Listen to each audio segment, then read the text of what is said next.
ഈശോയോട് തീരെ സ്നേഹം ഉണ്ടായിരുന്നു, ഈശോയുടെ പരിപാലനയിലാണ് താൻ എപ്പോഴും ജീവിക്കുന്നുള്ള ബോധ്യം ഉണ്ടായിരുന്നു.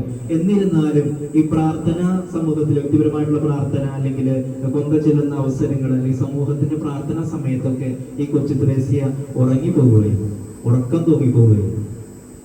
അപ്പോൾ ഞാൻ ചിന്തിച്ചു, അത് നല്ല വിശുദ്ധിയാണല്ലോ. നമ്മളും അങ്ങനെയൊക്കെ ആണെന്നുണ്ടെങ്കിൽ നമുക്കും നമ്മളും ഉറക്കം തൂങ്ങാനൊക്കെയുള്ള സാധ്യതയുള്ളവരൊക്കെ തന്നെയാണ് അല്ലേ. നമ്മളും ചിലപ്പോഴൊക്കെ കൊന്തയൊക്കെ ചെല്ലുമ്പോഴൊക്കെ ഒന്ന് മയങ്ങി പോകാത്തവരൊക്കെ ആയിട്ട് ആരോ അല്ലേ. അപ്പോൾ ഞാൻ ചിന്തിക്കും, അങ്ങനെ പ്രാർത്ഥനയൊക്കെ ചെല്ലുമ്പോൾ ഉറക്കം തൂങ്ങിപ്പോയ കൊച്ചു ത്രേസ്യയായ വിശുദ്ധയായിട്ടുണ്ടെങ്കിൽ നമുക്കും വിശുദ്ധരൊക്കെ ആകാനായിട്ടുള്ള ഒരു വിളിയുണ്ട് എന്ന് ഈ കൊച്ചു ത്രേസ്യ നമ്മെ നോക്കിക്കൊണ്ട് പറയുകയാണ്. കൊച്ചു ത്രേസ്യ പറഞ്ഞ മനോഹരമായിട്ടുള്ള ഒരു വാക്കുണ്ട്, സ്വർഗത്തിൽ നിന്ന് ഞാൻ പനിനീർ പുഷ്പങ്ങൾ ഭൂമിയിലേക്ക് വർഷിക്കുമെന്ന്.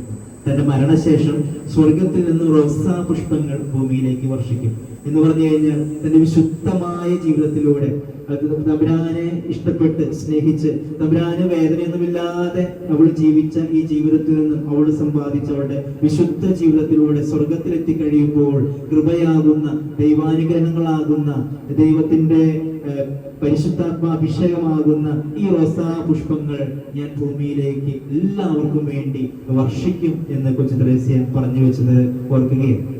നമുക്കും ഇന്ന് ഈ വിശുദ്ധയുടെ തിരുനാൾ കൊണ്ടാടുമ്പോൾ ഈ വിശുദ്ധയെ പോലെ ജീവിക്കാൻ, അതായത് വലിയ എളിമയോടെ സ്നേഹത്തോടു കൂടിയൊക്കെ ജീവിക്കാനായിട്ട് നമുക്കും പ്രത്യേകമായിട്ട് പരിശ്രമിക്കാം. കൊച്ചു ത്രേസ്യ പറഞ്ഞൊരു വാക്കുണ്ട്, നമ്മള് വലിയ കാര്യങ്ങൾ ചെയ്യുക എന്നതിനേക്കാൾ ഉപരിയായിട്ട് ചെയ്യുന്ന കാര്യങ്ങൾ ഒത്തിരി സ്നേഹത്തോടു കൂടി ചെയ്യുന്നവര്, അതാണ് വിശുദ്ധി എന്ന് പറയുന്നത്.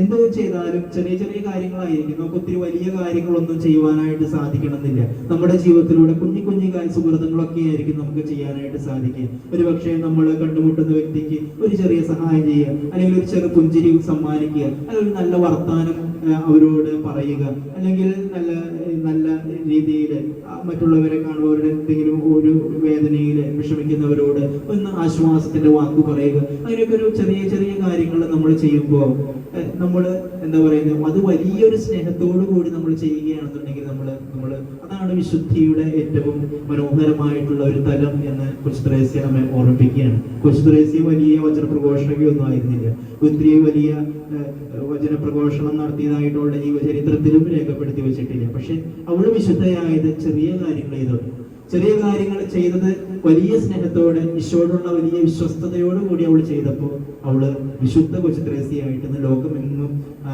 അവളെ ഓർമ്മിക്കപ്പെടുന്ന ഒരു വിശുദ്ധയായിട്ട് അവൾ മാറ്റപ്പെടുകയാണ്. അവളുടെ പേരില് പലതരത്തിലുള്ള പ്രസ്ഥാനങ്ങൾ, ചെറുപുഷ്പം, വിഷൻ ലീഗ് അടക്കമുള്ള പ്രസ്ഥാനങ്ങളൊക്കെ പിൽക്കാലത്ത് വരുന്നതായിട്ട് നമ്മളതിലൊക്കെ പ്രവർത്തിച്ചു വന്നിട്ടുള്ള ആൾക്കാരും കൂടിയാണ്.